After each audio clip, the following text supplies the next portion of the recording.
Então, passo imediatamente ao Dr. Glenn. Obrigado. O comitê lá de Santa Catarina, eu integro o comitê há 2 anos, representando a Justiça Federal.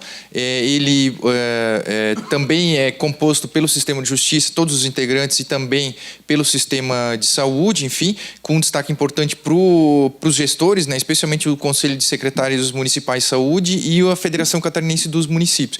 E o CRF, o Conselho Regional de Farmácia e de Medicina, também tem uma participação muito atuante. O que resumidamente, o comitê, enfim, pelo menos nesse período que eu tenho participado, quais são os produtos, né, que emanaram da atuação do comitê?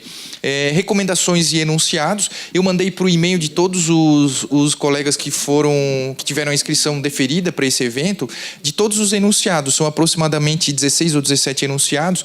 E um aspecto interessante é que questões que a gente não pode trabalhar no dia a dia na judicialização, a gente pode trabalhar nesses comitês, exatamente porque o papel do comitê é também atuar de uma forma preventiva, ou seja, prevenir a judicialização.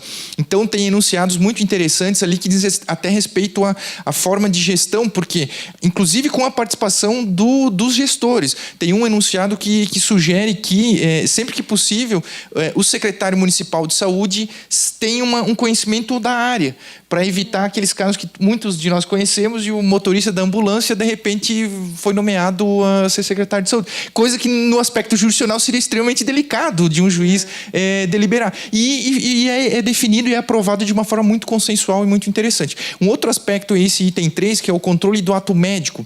E foi objeto de todos os painéis aqui, quais são os limites, né, do ato médico. E lá, no âmbito do comitê, nós discutimos exatamente isso aí. E o governador do estado editou um decreto de 2015 dizendo que em todas as prescrições médicas que os médicos do SUS prescreverem de tecnologias, medicamentos que não estão incorporados, eles precisam justificar.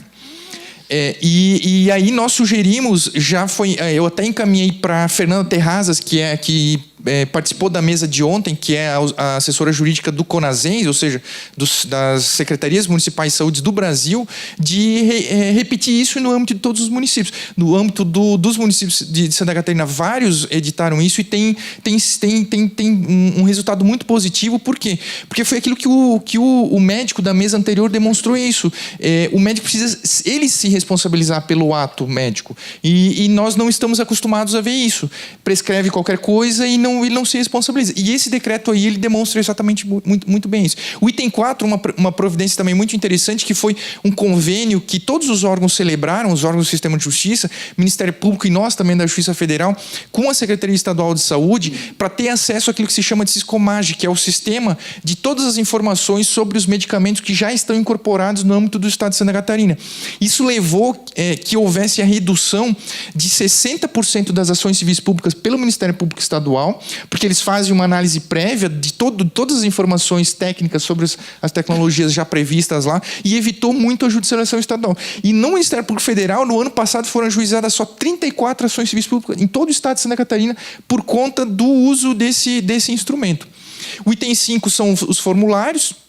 Da mesma forma, foram criados formulários para medicamentos, internação compulsória e de OPMS, no seguinte sentido: para evitar, quando a ação vem ajuizada só com uma prescrição médica, esse formulário ele indica que a parte precisa devolver para o médico, e o médico preencher com aquelas informações que são necessárias, no mínimo, para a deliberação da tutela de urgência.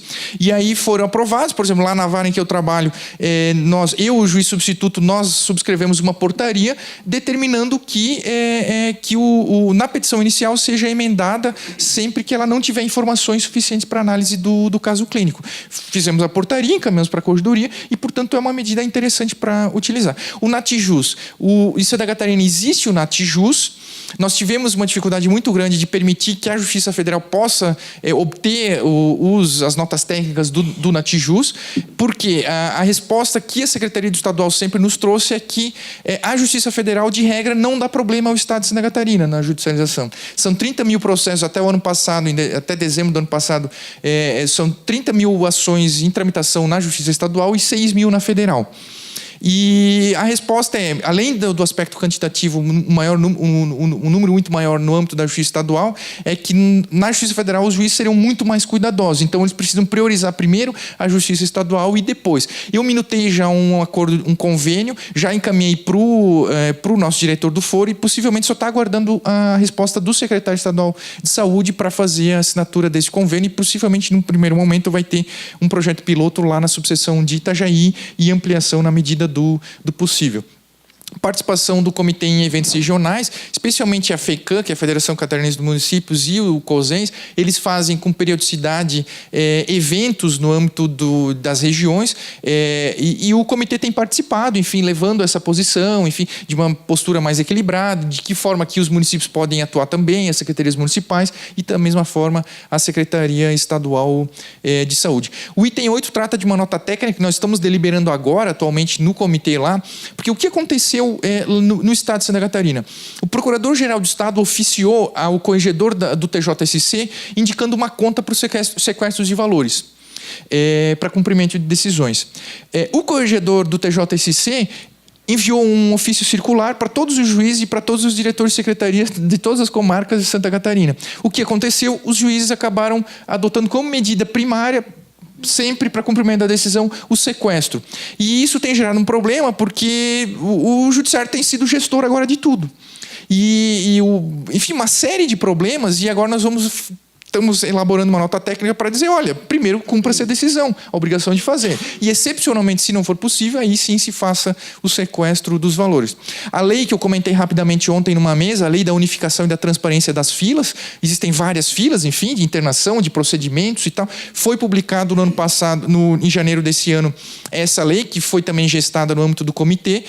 A Assembleia, enfim, acolheu a sugestão do comitê, o governador também sancionou, e está no período da vacatio legis, mas já há uma atuação muito forte, especialmente do Ministério Público, para chamar todos os municípios para que façam a adesão e que se efetivamente tenha uma lista única que possa, de uma forma muito mais fácil, ser consultada. E aí a transparência que vai ser essa consulta pela internet, então basta colocar lá os dados e se vai permitir o acompanhamento da evolução do andamento das filas. Audiências públicas, o Ministério Público fez recentemente o MPF, uma audiência pública que trata da questão do subfinanciamento numa perspectiva lá regional, e teve também, a origem foi no âmbito do comitê, e também faz o acompanhamento periódico das contas, especialmente da execução orçamentária. Tem um auditor do Tribunal de Contas do Estado extremamente, muito bom, que ele faz o acompanhamento, enfim, das contas da execução, né, do orçamento da pasta da saúde, e nós acabamos auxiliando de fazer fazer essa gestão, entre aspas, o comitê, exatamente porque ele é um órgão plural, e de facilitar a concretização do orçamento no âmbito do Estado de Santa Catarina. E tudo que é produzido, enfim, pelo comitê, inclusive as atas das reuniões, estão todas disponíveis nesses sites aí, inclusive no nosso site, mas eu coloquei aqui em especial o do MPSC, porque eles têm um publicitário, então ele colocou de uma forma muito mais palatável e mais fácil de entender. Então, enfim, resumidamente é isso aí. Eu fico à disposição também se precisarem de alguma outra informação.